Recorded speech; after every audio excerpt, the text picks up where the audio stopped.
min syururi anfusina wa min sayyiati a'malina may yahdihillahu fala mudhillalah wa may yudlil fala hadiyalah. Asyhadu an la ilaha illallah wahdahu la syarikalah wa asyhadu anna Muhammadan abduhu wa rasuluhu la nabiyya wa la rasula ba'dah.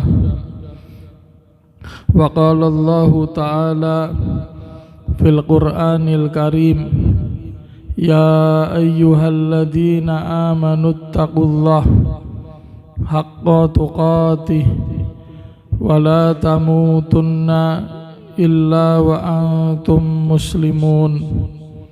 Wa qala aidan, ya ayyuhalladzina amanuttaqullaha wa qulu qawlan sadida yuslih lakum a'malakum wa yaghfir lakum dhunubakum wa man yuti'illaha wa rasulah faqad faza fawzan azima.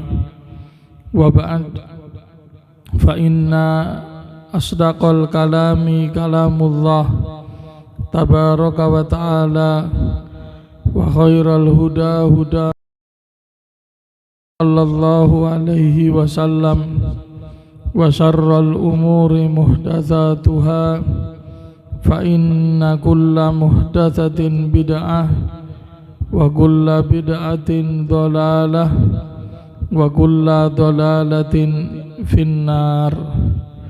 Ikhwati fillah, jamaah Masjid Cahaya Tauhid yang semoga kita semua dirahmati oleh Allah Azza wa Jal. Marilah senantiasa kita haturkan rasa syukur kita kehadirat Allah Azza wa Jal yang sampai dengan malam hari ini Ia masih memberikan limpahan karunia dan kenikmatannya kepada setiap kita. Utamanya kita masih diberikan oleh Allah at-taufiq, kemampuan untuk bisa menjalankan apa-apa yang Allah subhanahu wa ta'ala perintahkan. Kita berharap kepada Allah tabaraka wa ta'ala agar semua amalan kita diterima di sisinya kelak ketika kita harus menghadapnya. Allahumma amin. Ikhwati fillah, kita melanjutkan pembacaan kitab Thalathatul Usul, dan kemarin kita membahas tentang kewajiban atas setiap muslim laki-laki maupun perempuan untuk mempelajari, untuk mengilmui 3 perkara besar di dalam kehidupannya.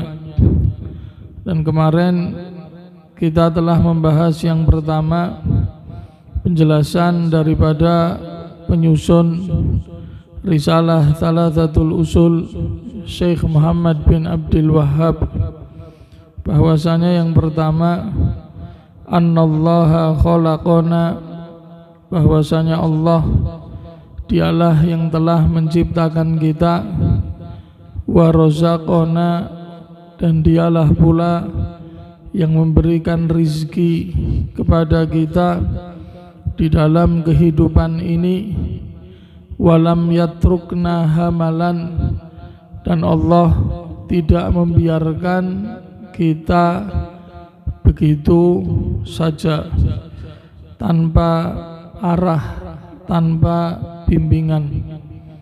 Bal arsala ilaina rasula, bahkan Allah subhanahu wa ta'ala mengutus kepada kita utusan Rasul.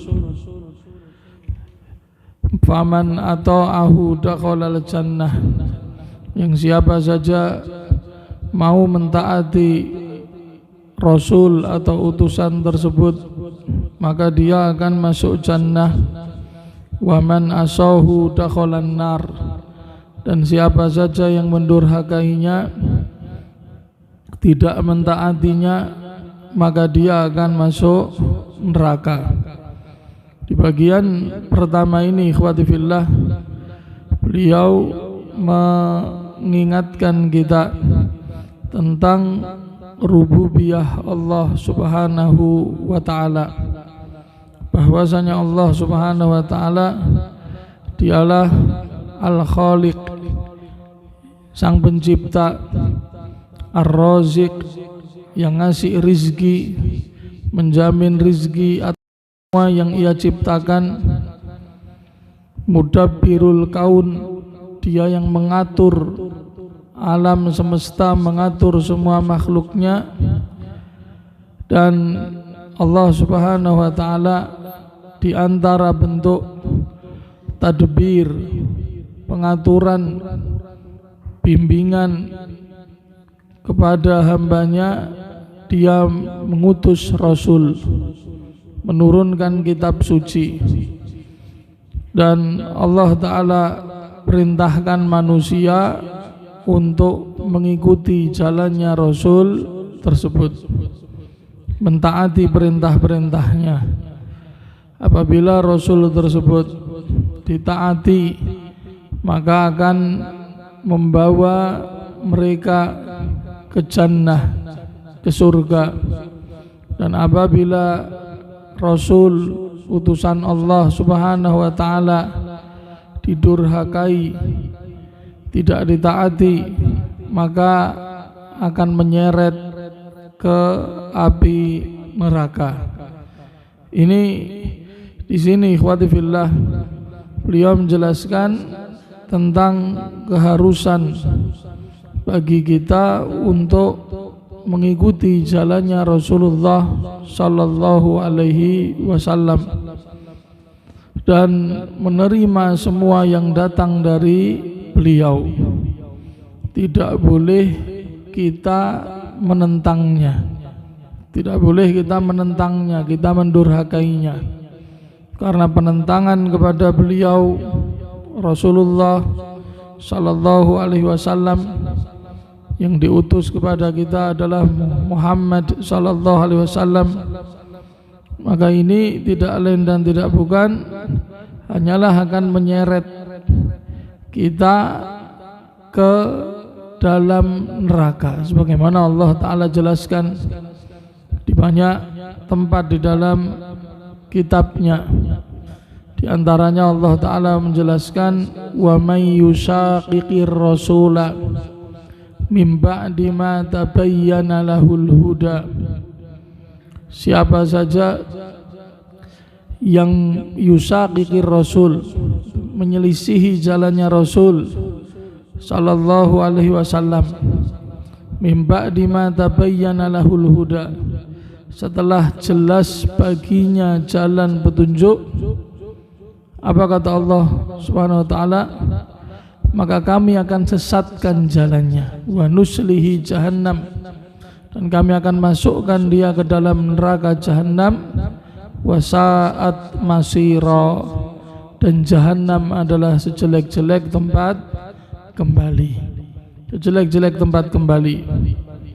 Dan di sini beliau pun juga membawakan dalil, yakni surah Al-Muzammil ayat 15 dan 16, di mana Allah Subhanahu wa ta'ala berfirman, inna arsalna ilaikum rasulan syahidan alaikum kama arsalna ila fir'auna rasula fa'asa fir'aunur rasula fa'akhadnahu akhdaw wabila. Kata Allah Subhanahu wa ta'ala, inna arsalna ilaikum rasula, sesungguhnya kami Allah Azza wa Jal telah mengutus kepada kalian semua. Kalian di sini yang pertama kali yang Allah Ta'ala tuju adalah orang-orang kafir Quraisy, penduduk Makkah, yang mana Rasulullah pertama kali diutus menghadapi mereka. Kami telah mengutus ke tengah-tengah kalian seorang Rasul, syahidan alaikum, yang mana Rasul tersebut tidak lain dan tidak bukan Rasulullah akan menjadi syahidan alaikum, menjadi saksi atas amalan-amalan kalian. Apakah kalian menerima dakwahnya atau tidak? Apakah kalian mentaatinya atau tidak? Jadi Rasulullah akan bersaksi besok di hadapan Allah.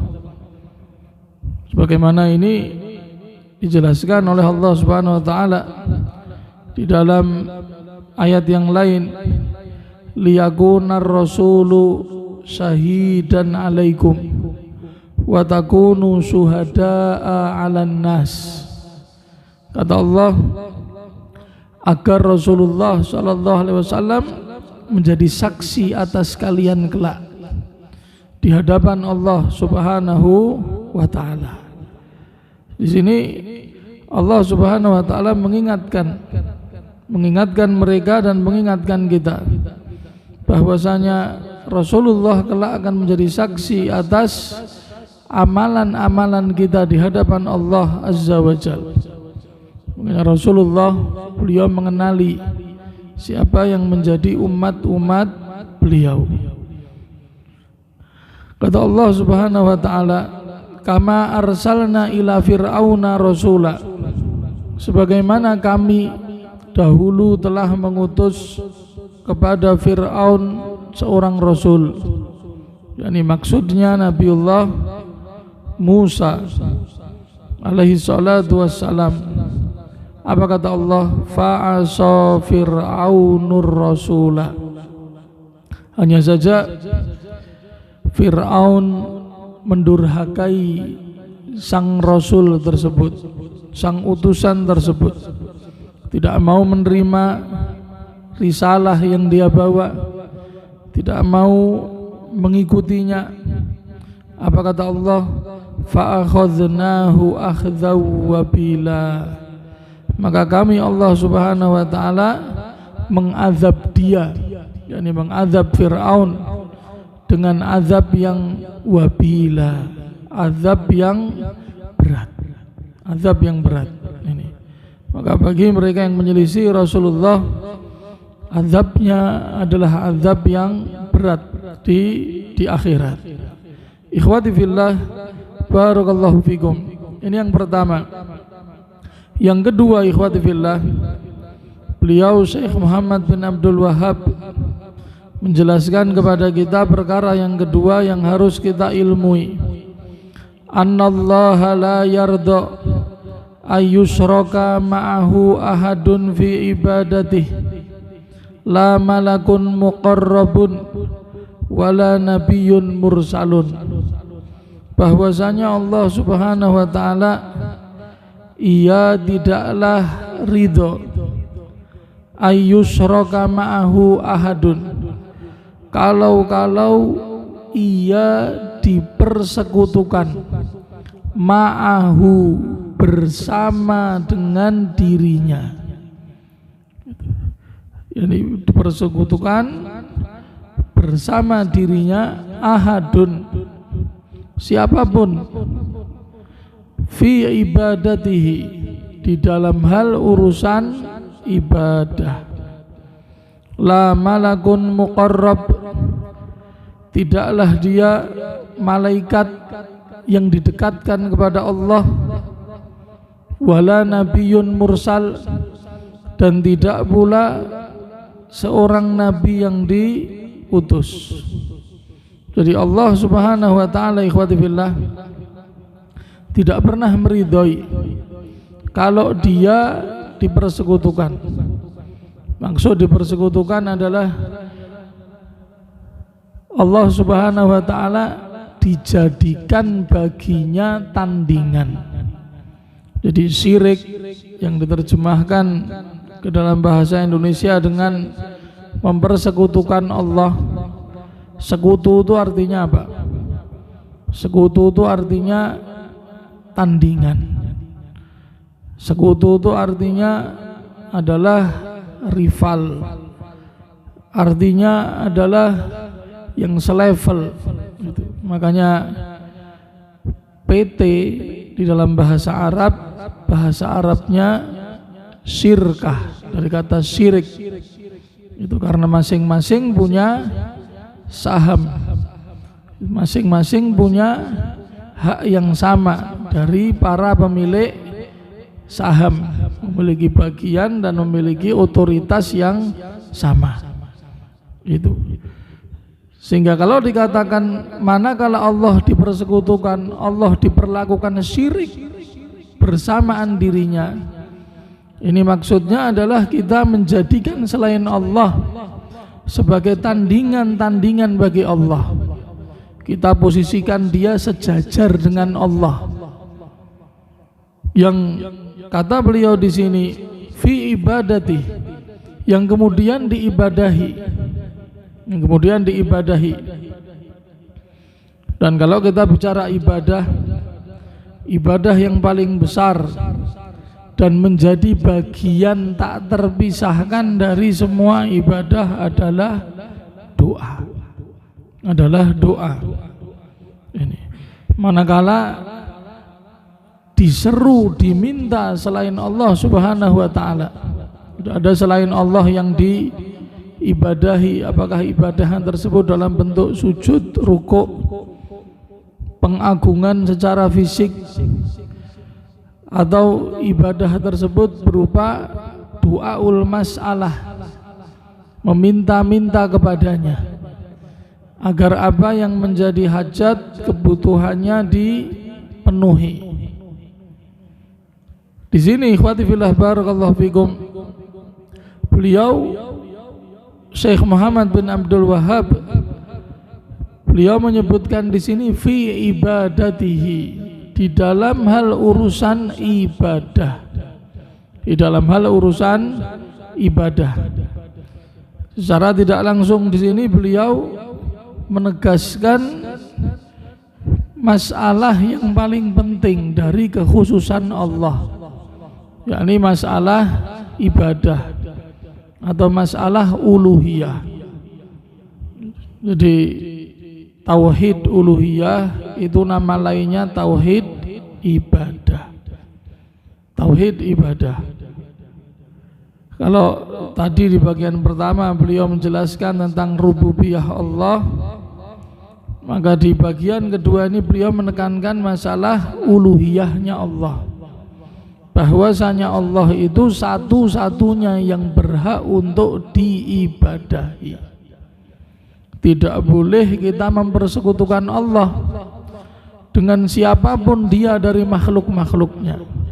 Tak peduli apakah dia malaikat. Kenapa beliau menyebutkan malaikat? Karena malaikat itu bersih, tidak punya dosa. Tak peduli apakah dia nabi, karena nabi itu manusia terbaik. Kalau mempersekutukan Allah dengan makhluknya yang terbaik yang tidak punya dosa, yakni malaikat, atau dengan manusia terbaik di setiap masa, para nabi dan para rasul saja tidak boleh, bagaimana dengan yang selain mereka? Minta-minta kepada orang-orang yang saleh yang sudah meninggal dunia, diminta syafaatnya, diminta apa yang menjadi hajat-hajatnya. Makanya Allah Subhanahu wa taala tidak meridhai hal ini, ikhwati fillah. Tidak meridhai hal ini. Dan Allah Subhanahu wa taala menjelaskan di dalam surah Luqman, inna syirka la dzulmun azim. Yang namanya syirik itu kezaliman yang paling azim, paling besar. Tidak ada kezaliman yang lebih zalim daripada syirik. Di dalam surah Az-Zumar ayat yang ke-7, Allah Ta'ala berfirman, in takfuru fa innallaha ghaniyun ankum wa la yarda li ibadihil kufr wa in tashkuru yardahu lakum. Kata Allah, kalau seandainya kalian semua kafir, kalian semua jadi kafir, Allah tidak butuh terhadap kalian. Kalian tidak akan merugikan Allah. Silahkan kafir semua, Allah Ta'ala tidak butuh dengan kalian, kata Allah. Kemudian kata Allah, dan Allah tidak pernah meridhai liibadihil kufr, kekafiran atas hambanya. Allah tidak meridhai. Wa in tashkuru, akan tapi apabila kalian mau bersyukur, mau beribadah kepada Allah, yardahu lakum, maka Allah barulah akan ridho kepada kalian. Maka yang Allah Ta'ala ridhoi dari kita ini sikap totalitas kita di dalam menyerahkan diri kepadanya, tauhid, sebagaimana ini yang dijelaskan dalam surah Al-Maidah ayat yang ketiga, ya. Wa raditu lakumul islama dina, aku Allah Ta'ala ridho bagi kalian al-Islam. Islam itu maknanya apa? Nanti kita akan bahas pada bagiannya. Di sini saya singgung makna Islam itu nanti dijelaskan oleh beliau, al-istislamu lillahi ta'ala bitauhidih, yakni kepasrahan total kepada Allah Subhanahu wa ta'ala dengan mentauhidkannya, wal inqiyadu lahu bitta'ah, dan mengikat diri dengan ketaatan, wal bara'atu minasyirki wa ahli, dan berlepas diri dari kesyirikan dan para pelakunya. Ini ikhwati fillah, barakallahu fikum. Maka di sini beliau menjelaskan Allah Subhanahu wa ta'ala tidak ridho kalau dia dipersekutukan dengan apapun, dengan siapapun dari hambanya. Ini yang beliau jelaskan secara lebih khusus masalah ibadah, karena dalam masalah ibadah inilah letaknya penyimpangan tauhid di masa jahiliyah. Jadi masyarakat Arab jahiliyah dahulu, ikhwati fillah, kalau ngomong tauhid rububiyah, mereka masih lempeng, mereka masih bener. Mereka kalau ditanya siapa yang menciptakan alam semesta, Allah. Siapa yang ngasih rezeki, Allah. Siapa yang ngatur segala urusan kita, Allah. Tetapi ketika mereka itu diajak untuk hanya beribadah kepada Allah, meninggalkan sesembahan-sesembahan selain Allah, mereka ketika itu menolak, muncul reaksi penolakan. Ini ikhwati fillah, barakallahu fikum. Jadi masalah ibadah ini letak penyimpangan yang terbesar di masa jahiliyah. Tetapi ikhwati fillah, kalau kita mau bicara syirik itu sendiri, kesyirikan atau menjadikan bagi Allah Subhanahu wa ta'ala tandingan-tandingan, dan ini definisi langsung dari Nabi, ya. Nabi kita ketika ditanya oleh seorang sahabat, ya Rasulullah, ayyudz dzanbi a'dzamu, wahai Rasulullah, dosa apa sih yang paling gede? Rasulullah tidak menjawab langsung dengan syirik, tapi Rasulullah menjelaskan, anta ja'ala lillahi niddan wa huwa khalaqaka. Dosa yang paling besar itu engkau menjadikan bagi Allah niddan, sekutu, tandingan, rival. Rival itu pesaing. Seakan-akan dia bisa mengungguli Allah. Seakan-akan dia bisa mengungguli Allah. punya kemampuan yang tidak kalah sama Allah. Wa huwa khalaqaka, padahal Dia yang telah menciptakan kamu. Padahal Dia yang menciptakan kamu, tapi malah kamu jadikan baginya ada sekutu-sekutu, tandingan-tandingan, rival-rival. Inilah dosa yang terbesar. Jadi kalau kita bicara syirik, dan nanti ada bahasan secara tersendiri insyaallah tentang masalah syirik, bahwasanya syirik itu bukan hanya dalam masalah ibadah. Syirik itu bisa juga dalam masalah rububiyah. Juga bisa terjadi syirik dalam masalah asma wa sifat. Jadi definisi tauhid itu adalah mengesahkan Allah di dalam semua yang menjadi kekhususan Allah. Dan kekhususan Allah itu ada 3, rububiyah, uluhiyah, dan asma wa sifat.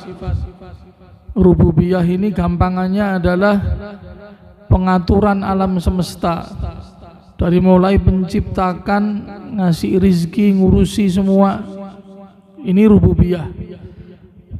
Yang menguasai semua makhluk, ini rububiyah. Jadi rububiyah itu domain besarnya ada 3: al-khalqu, wat tadbir, wal mulku. Penciptaan, pengurusan, dan kekuasaan. Ini mutlak milik Allah Subhanahu wa taala. Kalau kita sandarkan salah satu dari 3 hal ini dan bahagian-bahagiannya kepada selain Allah, jatuhlah kita pada syirik rububiyah. Ini. Yang kedua uluhiyah. Uluhiyah itu masalah ibadah. Karena aliha ya'lahu itu maknanya sama dengan abada ya'budu, ibadah. Dan yang ketiga masalah nama-nama dan sifat-sifat Allah Subhanahu wa ta'ala. Ini tauhid domainnya 3 hal besar yang menjadi kekhususan Allah. Syirik pun juga sama. Kalau syirik definisinya apa? Taswiyatu ghairillah billah fima huwa min khasaisillah. Menyamakan selain Allah dengan Allah pada perkara-perkara yang menjadi kekhususan Allah. Apa yang menjadi kekhususan Allah? Apa tadi? Ada 3 tadi apa? Rububiyah, uluhiyah, asma wa sifat. Jadi perputaran syirik juga sama pada perputaran pembahasan masalah tauhid.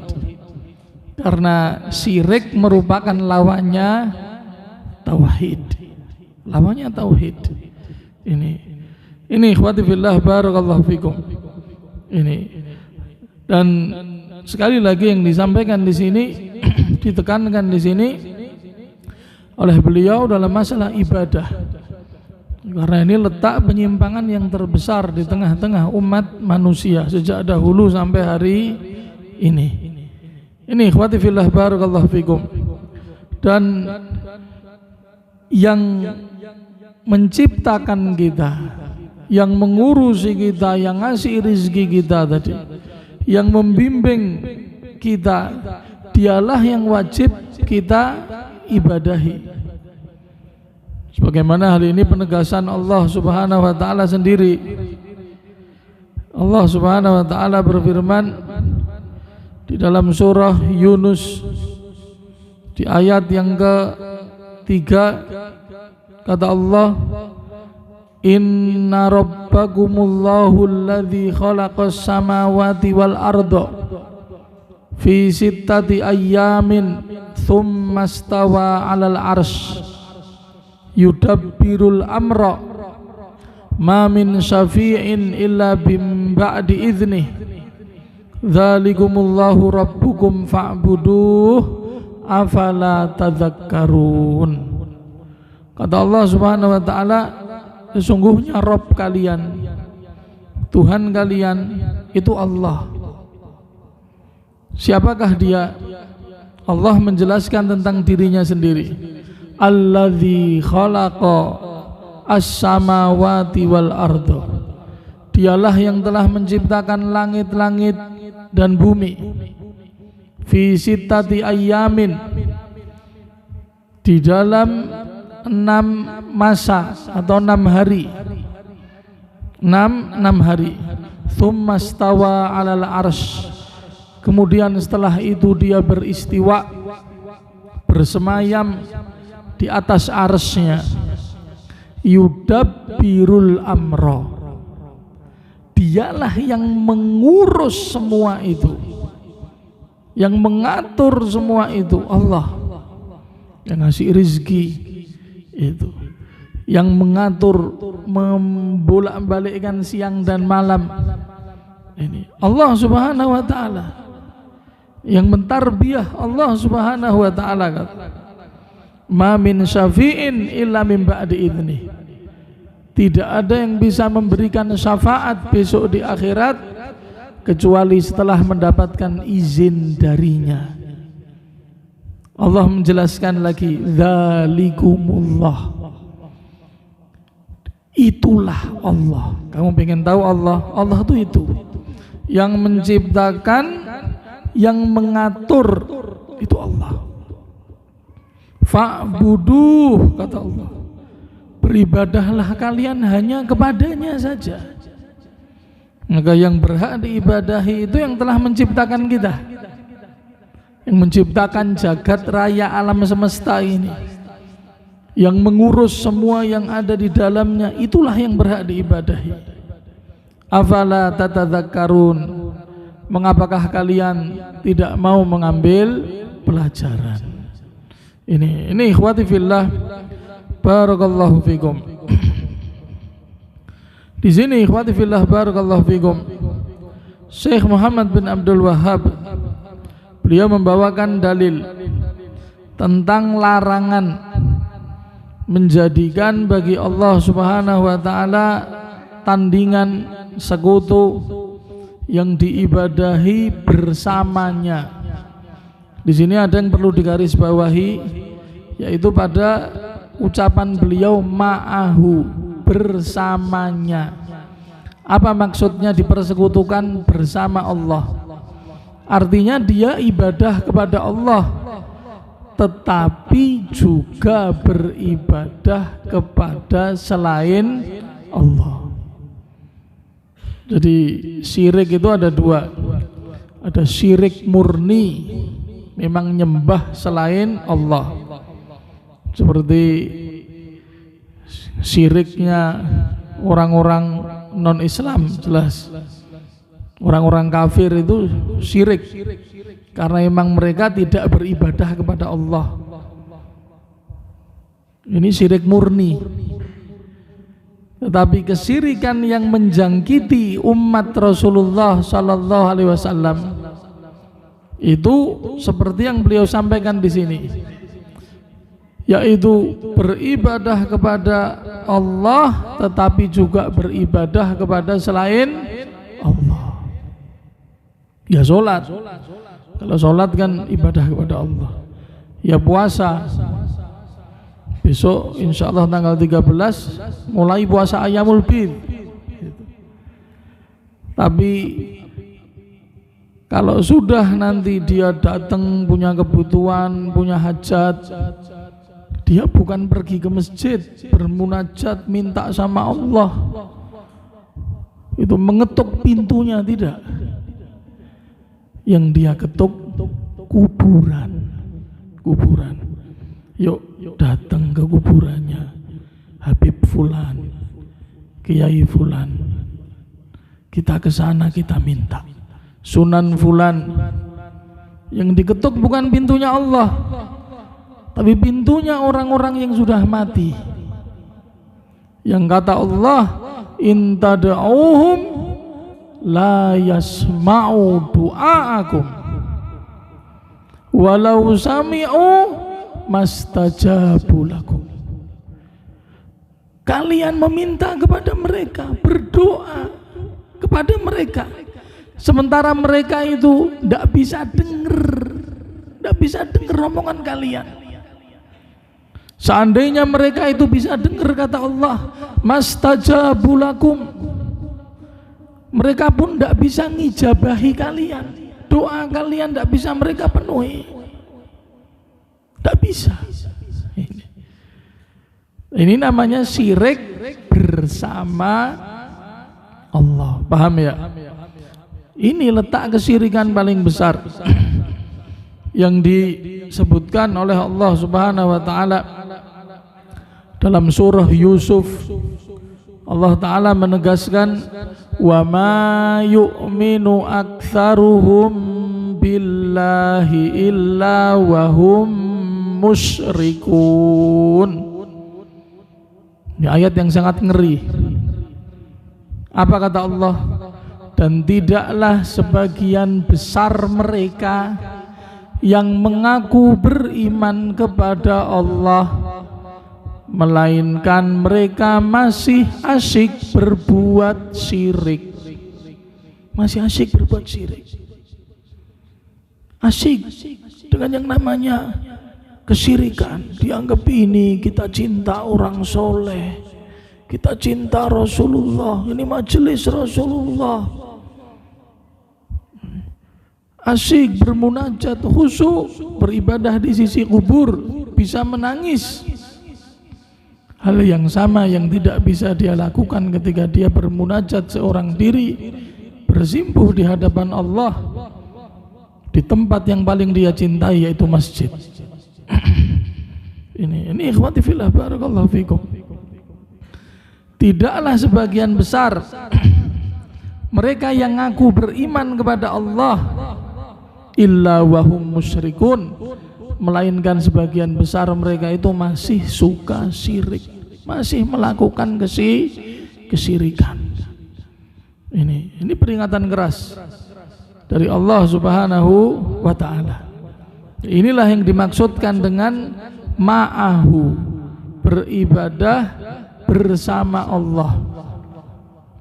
Ini beribadah kepada Allah, tetapi juga beribadah kepada selain Allah. Dan dalil yang beliau bawakan di sini, ikhwati fillah, yakni surah Al-Jin ayat yang ke-18, di mana Allah Subhanahu wa taala berfirman, wa annal masajida lillahi fala tad'u ma'allahi ahada. Wa annal masajida lillah, dan bahwasanya masjid-masjid itu lillah, milik Allah. Semua masjid, masjid yang sudah dibangun, memang dia niat dibangun untuk didirikan masjid, maka itu menjadi milik Allah Subhanahu wa ta'ala.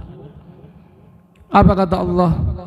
Fala tad'u ma'allahi ahada, maka janganlah kalian berdoa bersama Allah di dalamnya kepada siapapun. Yang namanya masjid itu miliknya Allah. Jangan kalian menyeru selain Allah di dalamnya kepada siapapun. Itu namanya kurang ajar. Kita masuk masjid rumahnya Allah, tapi kita doanya kepada selain Allah. Doanya kepada selain Allah. Ini ikhwati fillah, barakallahu fikum. Dan kalau kita lihat ikhwati fillah, perkataan daripada mufassirin ketika menjelaskan makna masjid ada dua. Yang pertama, masjid dalam artian maudhi'un lis-sujud, tempat untuk sujud. Tempat untuk sujud. Maka tempat untuk sujud ini ada dua juga. Tempat untuk sujud secara umum, maka semua permukaan bumi ini dijadikan untuk kita umat Rasulullah Sallallahu Alaihi Wasallam sebagai tempat yang suci, kecuali dua. kuburan dan kamar mandi. Ini sebagaimana dalam hadis, al-ardu kulluha masjidun illal maqbarah wal hammam. Semua permukaan bumi ini boleh kita sujud di atasnya kecuali kuburan dan kamar mandi. Ini masjid secara umum, yakni boleh kita sujud dimanapun. Ini sholat dimanapun boleh, karena semua permukaan bumi itu masjid.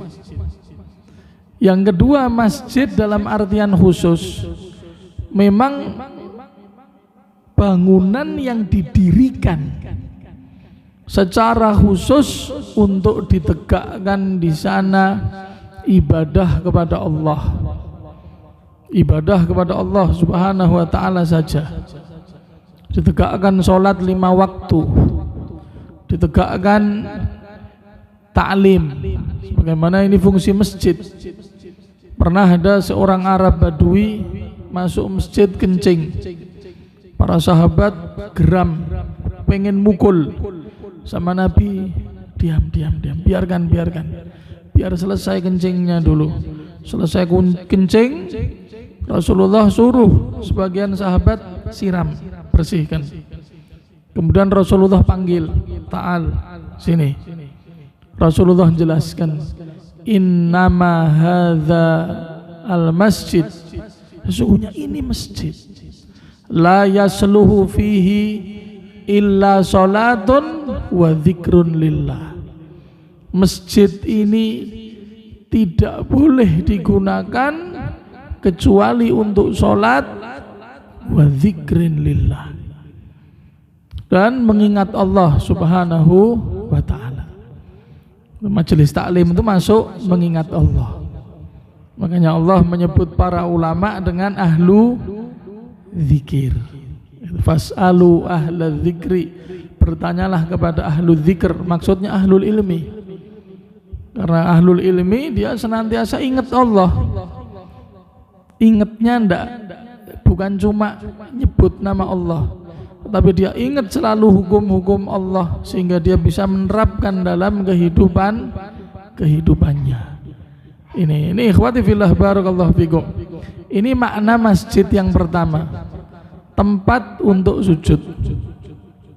Makna masjid yang kedua kata para ulama, yakni a'dha'us sujud, anggota tubuh yang dipakai sujud. Anggota sujud kita apa?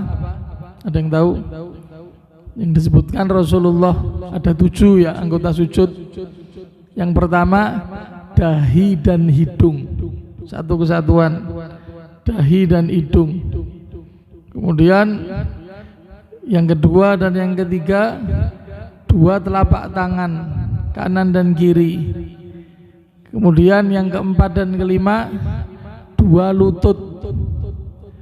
Yang ke-7 adalah atraful qadamain, yakni jari jemari dari 2 telapak kaki kita.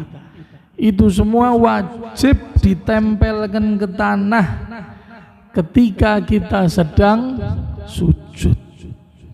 Ketika kita sedang sujud wajib ditempelkan ke tanah, nempel-pel. Ini sehingga kalau di 2 penafsiran ini tidak bertentangan. Kalau 2 penafsiran ini kita masukkan ke dalam ayat ini, semua masjid milik Allah, semua permukaan bumi ini milik Allah. Itu bukan hanya masjid yang khusus, tapi semua permukaan bumi milik Allah, termasuk kita ini miliknya Allah. Tidak boleh kita menggunakan diri kita, yang pada diri kita ini ada bagian-bagian sujud, wajah, tangan, kaki, lutut tadi itu. Tidak boleh kita gunakan untuk berdoa, beribadah kepada selain Allah Subhanahu wa ta'ala. Maka tidak ada kesempatan dan tidak ada ruang untuk berbuat syirik. Karena semuanya milik Allah Subhanahu wa ta'ala. Ini ikhwati fillah, barakallahu fikum. Fala tad'u ma'allahi ahadan. Janganlah kalian berdoa, meminta, memohon kepada selain Allah bersama Allah, ahadan, siapapun dia. Siapapun dia. Ini, maka ini ikhwati fillah, barakallahu fikum. Ini adalah ayat yang sangat tegas, ayat yang sangat gamblang, menjelaskan kepada kita larangan berbuat syirik. Allah tidak meridhai kesyirikan dan para pelakunya. Ini ikhwati fillah, barakallahu fikum. Insyaallah tabaraka wa taala di kesempatan berikutnya kita akan bahas yang ketiga yang wajib kita ilmui, yakni terkait masalah al-wala wal bara. Al-wala wal bara itu apa, nanti insyaallah akan jadi kajian kita berikutnya. Silahkan diadzani terlebih dahulu sebelum pertanyaan.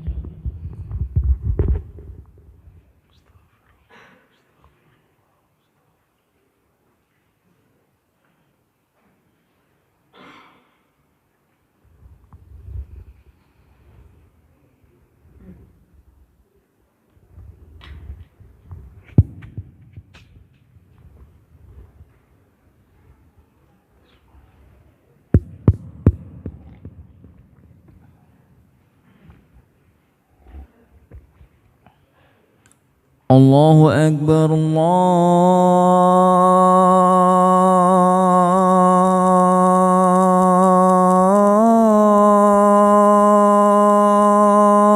Akbar, Allahu Akbar,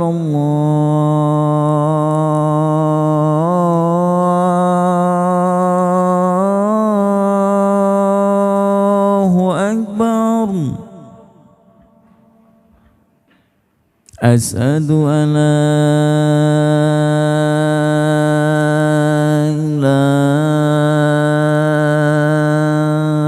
illallah.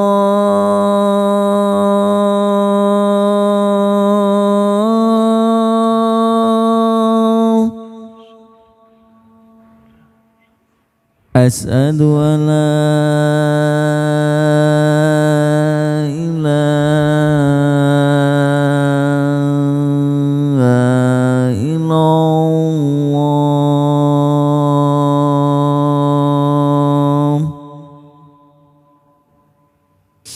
Asyhadu anna Muhammadar Rasulullah.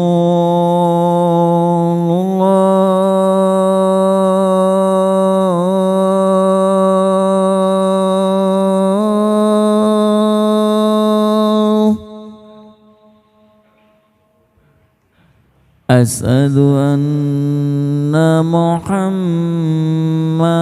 Rasulullah.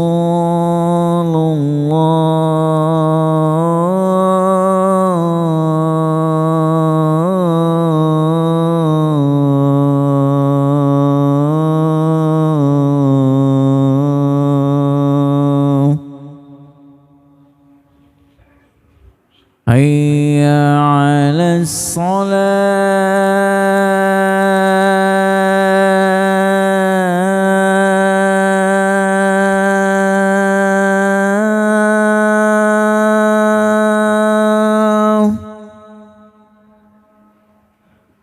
Hayya 'alas salah.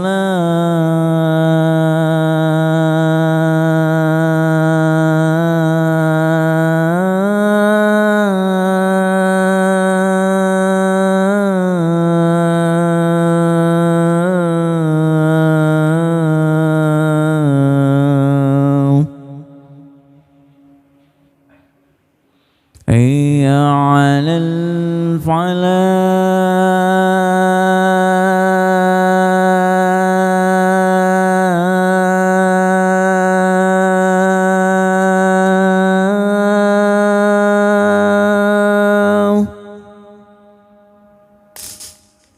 حي على الفلاح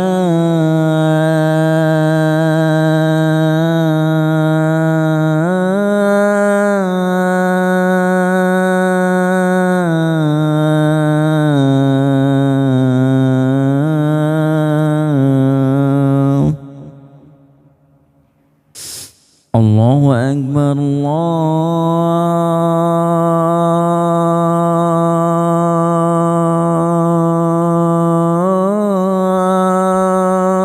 الله أكبر لا إله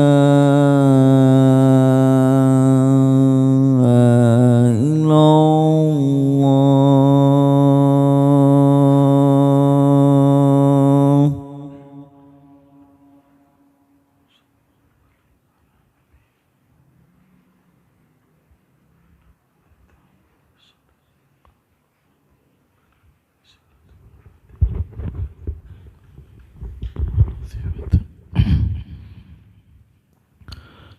Ikhwati billah, di sini ada pertanyaan.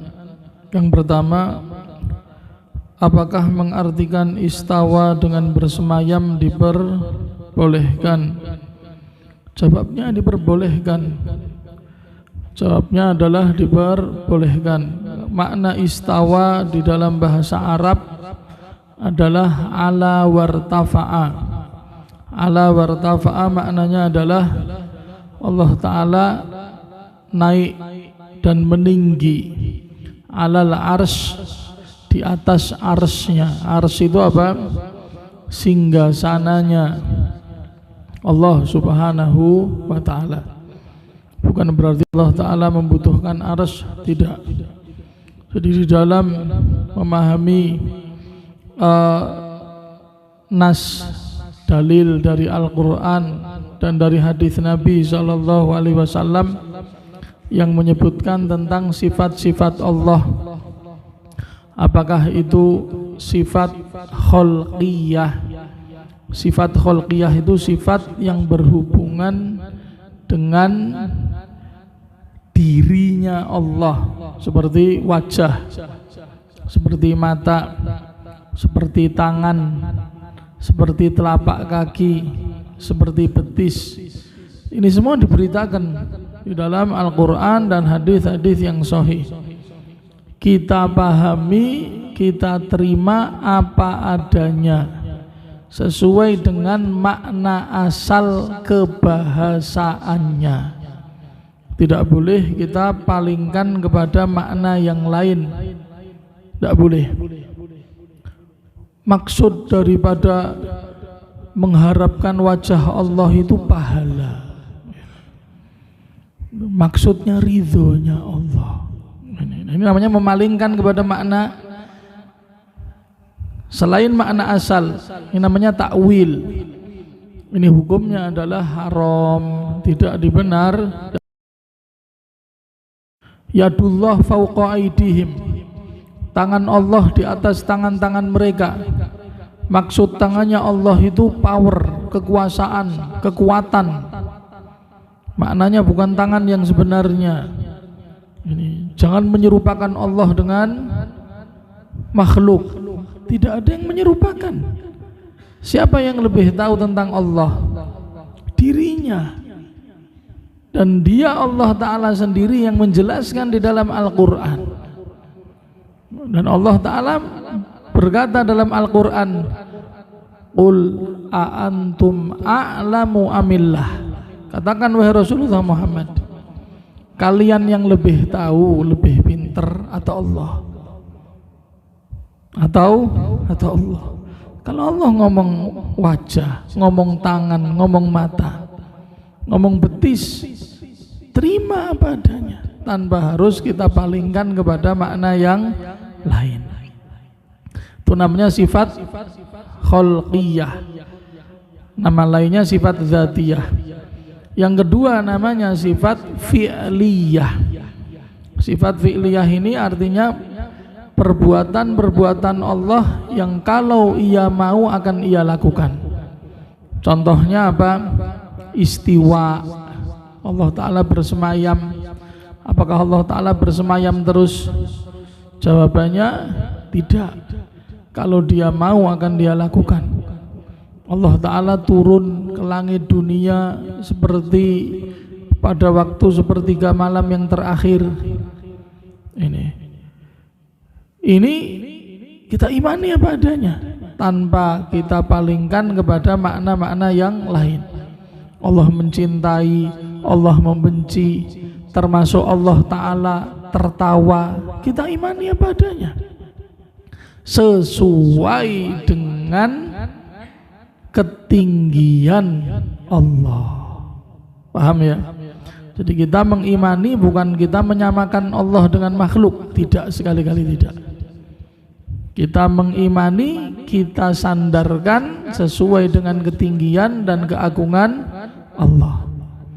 Sama itu, manusia punya kaki itu, tapi mau ndak kalau kita katakan atau dikatakan kakimu itu kayak kakinya ayam, kakimu kayak kaki gajah, atau kakimu kayak kaki meja, itu karena tidak ada bulunya.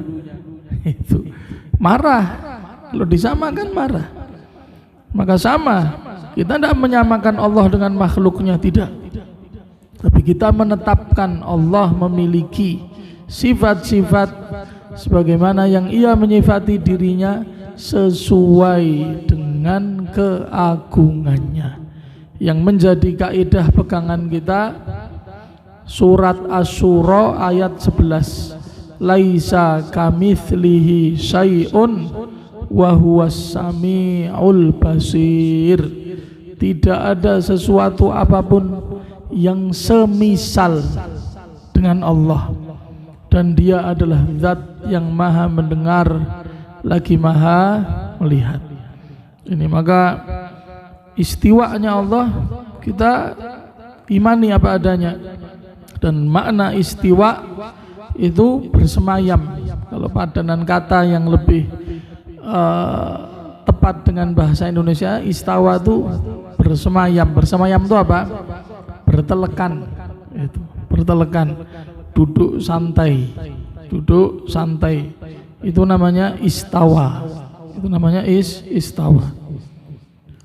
Yang kedua, mohon dijelaskan yang dimaksud syirik orang-orang yang selain Islam, disertai dengan contohnya. Ya, kesyirikan orang-orang selain orang Islam ketika mereka beribadah kepada selain Allah, berdoa meminta kepada selain Allah, jadi kepada Tuhan-Tuhan yang mereka bertuhankan tersebut. Ya, kalau boleh disebut orang Buddha ya kepada patung Buddhanya, orang Hindu dengan dewa-dewanya yang banyak itu, patung-patung yang berbagai model dan macam itu. Orang Kristen dia doanya kepada siapa? Dia mempertuhankan selain Allah.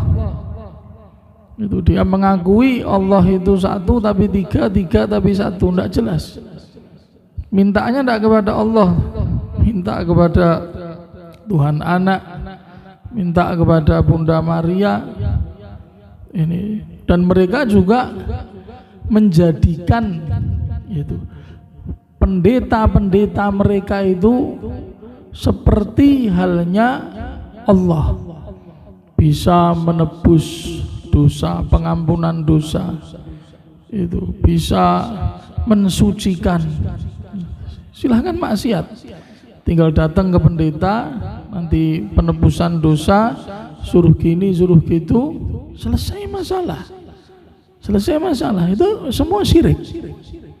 Demikian pula orang-orang Yahudi, semua di luar Islam jelas di atas kesyirikan, jelas pasti di atas kesyirikan dan kekafiran. Maka tidak ada keraguan sedikit pun. Mungkin ada pertanyaan yang lain.